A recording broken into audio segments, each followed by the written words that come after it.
부터 18절까지 말씀.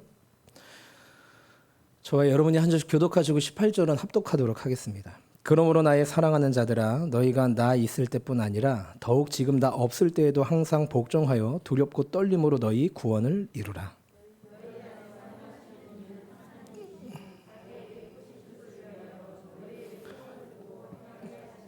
모든 일을 원망과 시비가 없이 하라.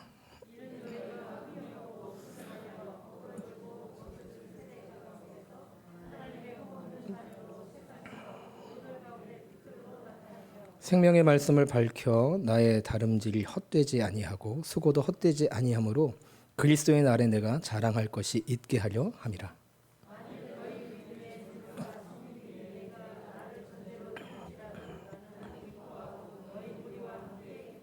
(18절) 이와 같이 너희도 기뻐하고 나와 함께 기뻐하라. 아멘.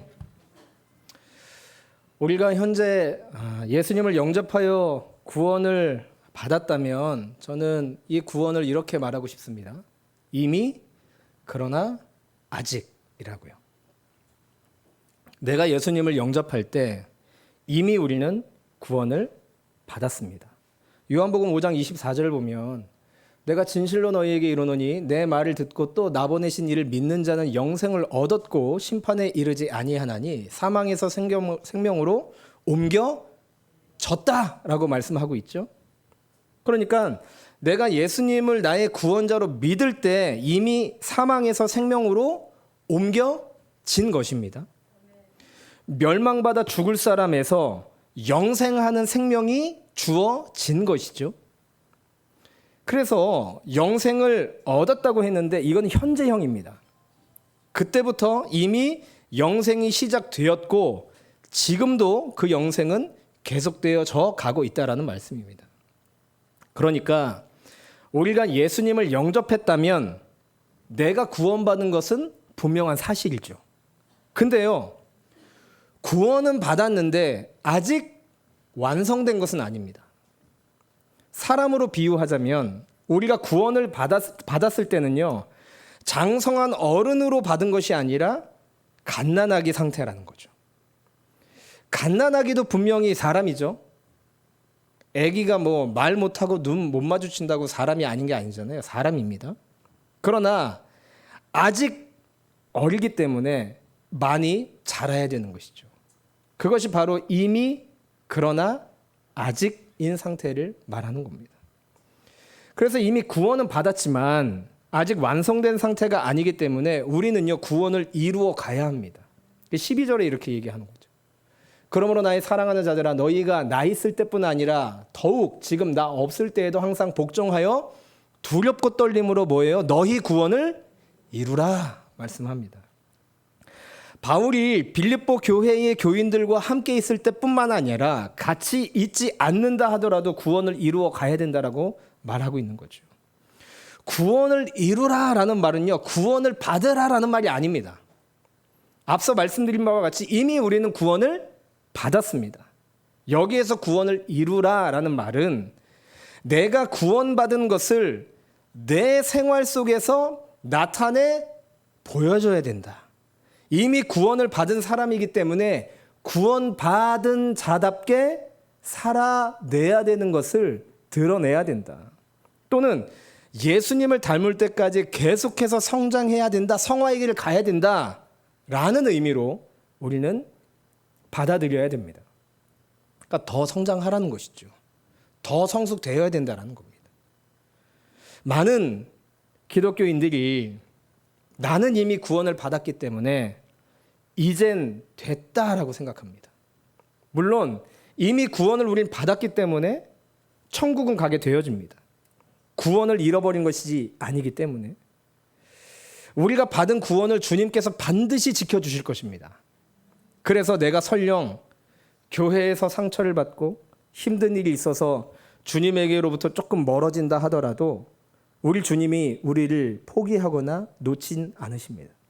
설령 주님을 떠났다 손 치더라도 우리 주님께서 우리를 다시금 이끌어 주실 것입니다.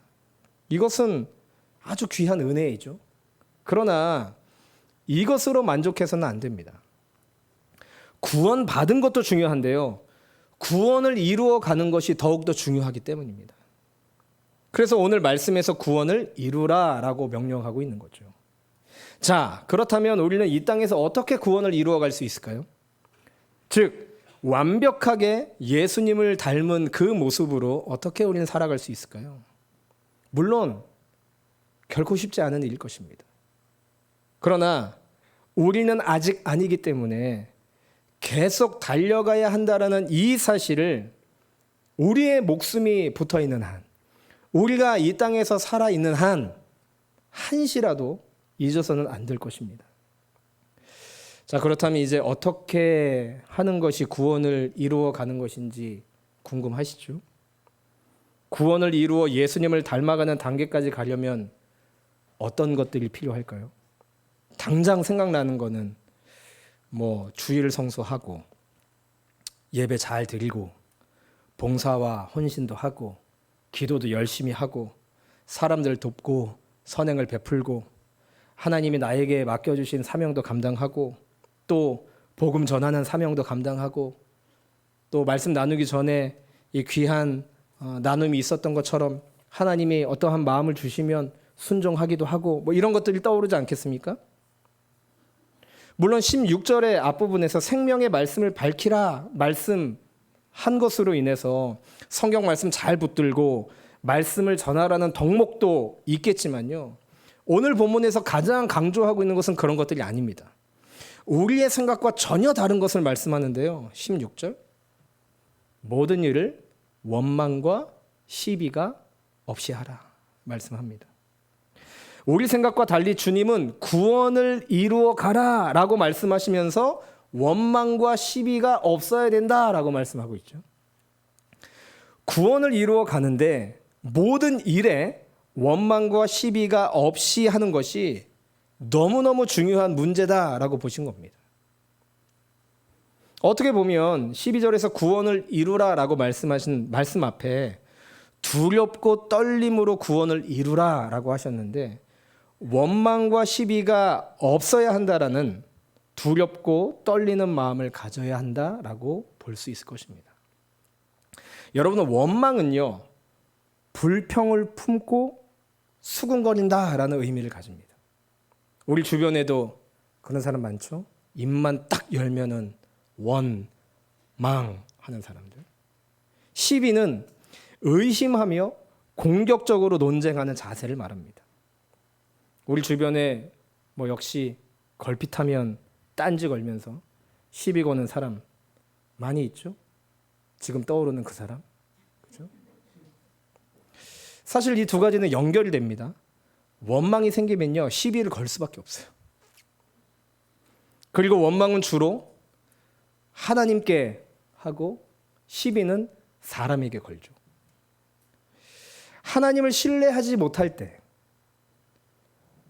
하나님을 온전히 신뢰하지 못하는 그 상황에서 우리는 원망이 생깁니다. 불평을 쏟아내죠. 또 사람을 신뢰하지 못하여 불평을 쏟아내는 것은 시비가 될 것입니다. 원망은 기쁨과 감사를 빼앗아가고 시비는 사람과의 관계에 문제를 생기게 하죠.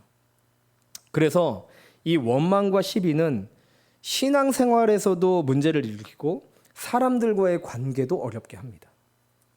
당연히 공동체를 어지럽게 하는 원인도 되지요. 그래서 원망과 시비는 반드시 없어야 됩니다.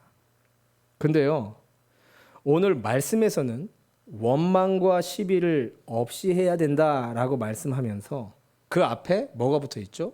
모든 일을 원망과 시비가 없이 하라라고 말씀합니다.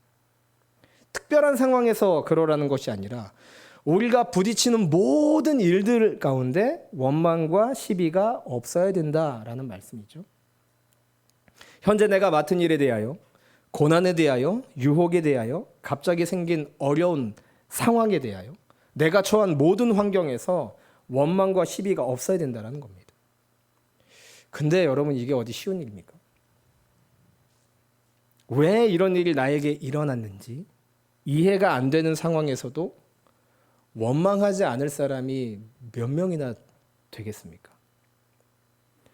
이해할 수 없는 상황들을 만나면 얼마나 많은 원망이 쏟아집니까?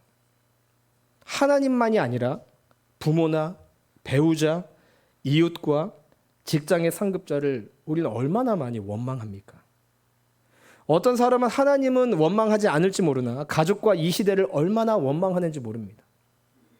어떤 사람은 고난이 왔을 때 처음에는 믿음으로 반응하며 이겨내죠.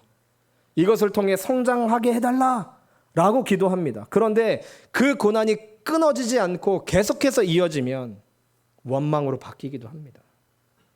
그래서 모든 일에 원망과 시비가 없이 산다는 것은 정말 어려운 일이죠.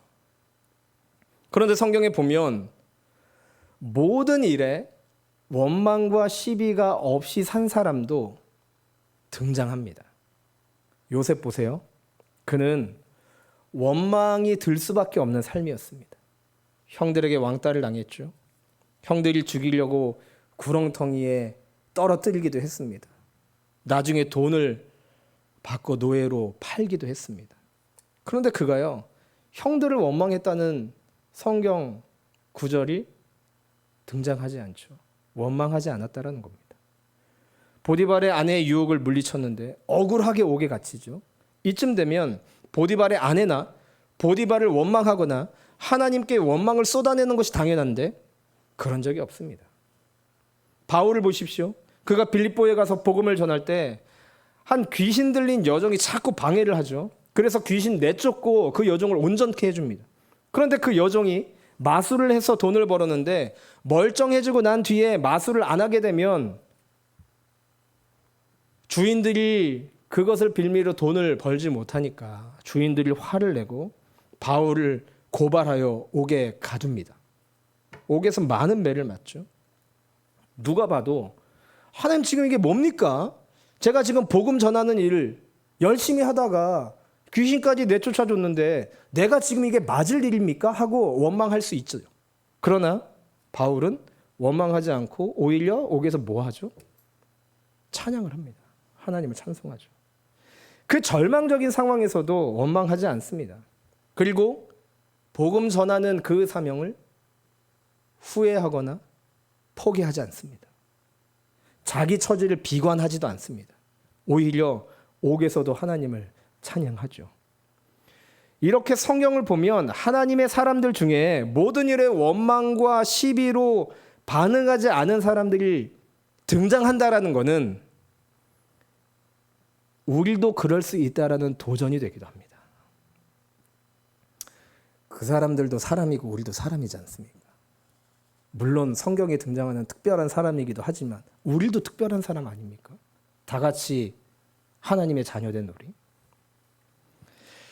언젠가 워싱턴 포스트지에서요 1,000년 동안 세계에서 가장 위대한 사람 한 명을 뽑았는데요 1등이 누구라고 생각하십니까? 누굴 것 같아요? 1,000년 동안 세계에서 가장 위대한 사람. 맞히는 분에게 제가 책 한 권 선물해 드리겠습니다. 기회 드릴 때 떠오르는 분 1,000년 동안 아니요 1,000년 네. 하나님 사람 아닙니다. 네. 누굴까요? 아무나 그냥 뭐 말하세요. 뭐 아는 사람. 네. 일단 저는 아닙니다. 네. 누구요? 바울? 아닙니다. 죄송합니다. 힌트요. 아시아 사람입니다. 아, 죄송합니다. 간디 아닙니다. 정답! 누구예요? 제가 다음 주에 책 한 권 선물해 드리겠습니다. 징기스칸이에요. 네. 그가 진정한 글로벌 시대를 열었다라는 평가로 1,000년간의 가장 위대한 사람으로 1등으로 뽑힌 그가 바로 징기스칸입니다. 자, 어떻게 그가 1,000년 동안 최고의 인물이 될 수 있었을까? 그가 언젠가 사람들에게 이렇게 얘기했다고 합니다. 잘 들어보세요. 징기스칸이 사람들에게 한 얘기입니다. 집안이 나쁘다고 탓하지 말라. 나는 9살 때 아버지를 잃고 마을에서 쫓겨났다. 가난하다고 말하지 말라. 나는 들쥐를 잡아먹으며 연명했고 목숨을 건 전쟁이 내 직업이고 내 일이었다. 작은 나라에서 태어났다고 말하지 마라. 나는 그림자 말고는 친구도 없고 나의 나라는 병사로만 10만, 백성은 어린애 노인까지 합쳐 200만이 되지 않았다. 그가 200만으로 2억 명을 다스렸거든요. 배운 게 없다고, 힘이 없다고 탓하지 말라. 나는 내 이름도 쓸 줄 몰랐으나 남의 말에 귀 기울이면서 현명해지는 법을 배웠다. 너무 막막하다고, 그래서 포기해야겠다고 말하지 말라. 나는 목에 칼을 맞고도 탈출했고 뺨에 화살을 맞고 죽었다 살아나기도 했다. 적은 밖에 있는 것이 아니라 내 안에 있었다. 나는 내게 거추장스러운 것은 깡그리 쓸어버렸다. 나를 극복하는 그 순간 나는 칭기스칸이 되었다. 멋있죠? 이 정도 돼야 1000년 역사 중 가장 으뜸되는 인물이 되는 겁니다. 그는요, 자기 이름을 쓸 줄도 몰랐었던 사람입니다. 그러나 원망하지 않았습니다. 가난과 배우지 못한 것을 탓하지 않았습니다. 좁은 나라를 물려준 조상들 원망하지 않았습니다. 그는 자기의 한계를 극복했고 결국 자기 자신을 뛰어넘었었죠. 이렇게 역사적으로 위대한 인물들의 특징은요, 자기의 원망스러운 상황을 탓하지 않았다라는 겁니다. 이웃, 부모, 조상, 나라를 원망할 수 있었으나 그 원망스러운 상황에서 그들은 극복하려 했다라는 거죠. 사실 원망과 불평으로 살고 싶어하는 사람은 단 한 명도 없을 것입니다. 그런데 살다 보면 너무도 쉽게 원망과 시비를 쏟아내죠. 주님은 구원을 이루기 위해서 이 원망과 시비를 극복하라 말씀합니다. 참 쉽지 않지만 그래도 이것을 극복한 사람이 있고, 주님이 그렇게 말씀하시는 것을 보면 우리가 원망과 불평할 상황에서도 이것을 극복할 수 있다라고 말씀하는 것입니다. 배 밖의 물이 배를 침몰시키는 것이 아닙니다. 배 안에 있는 작은 틈이 배를 침몰시키는 것이죠.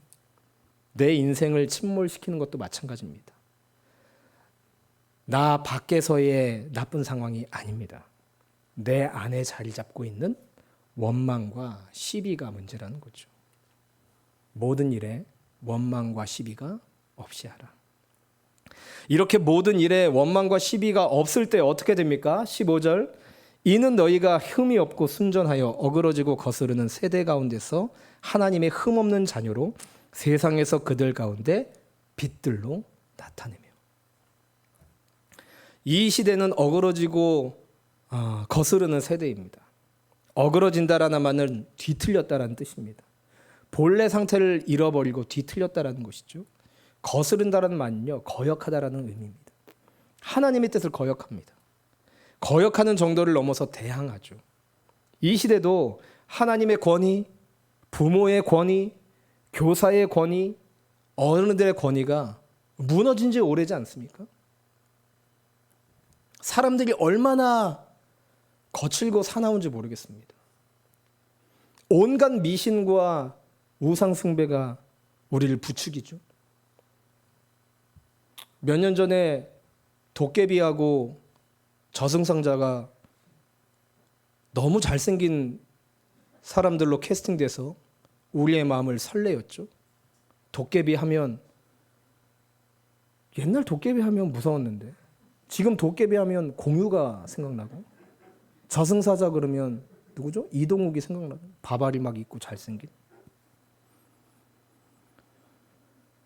그 귀신의 존재를 나쁘게 생각하는 정도가 아니라 아주 그럴듯하고 보함직하고 그렇게 비춰지게 세상이 그렇게 만들고 있습니다. 밥만 먹으면 기독교를 공격하는 사람들이 있습니다. 어그러지고 거스른 세대다 보니 더욱 원망과 시비가 많습니다. 이런 세상이기 때문에 우리가 모든 일에 원망과 시비가 없이 감사와 만족과 용서와 나눔이 넘치는 삶을 산다면 어떻게 될까요? 세상에서 그들 가운데 빛들로 나타나게 되어 있다라는 겁니다. 여기서 빛은요, 다른 사람들과 다른 거죠. 거룩함, 구별됨. 빛은 어둠 가운데 어둠이 아니라 다른 것이기 때문에 드러나지 않습니까? 성도가 어그러지고 거스르는 세대 가운데 살면서 원망과 시비가 없이 살아간다면 진짜 빛처럼 드러나게 되어 있는 거죠. 주님은 이런 모습이 바로 구원을 이루어 가는 것이다 라고 말씀하는 겁니다. 그러니까 에베소서 5장 8절에서도 우리들에게 빛의 자녀들처럼 행하라 말씀하지 않습니까? 결국 여기에 빛은 예수님께서 우리에게 보이신 모습입니다. 그 시대의 사람들과 완전히 달랐던 그 모습 말입니다. 겸손하게 당신을 낮추시고 모든 것을 다 주시면서 종처럼 사시고 다 섬겨주시며 결국 십자가에서 당신의 목숨을 우리 모두를 위해 다 내어주신 그 완벽한 사랑이 빛의 핵심인 것이죠.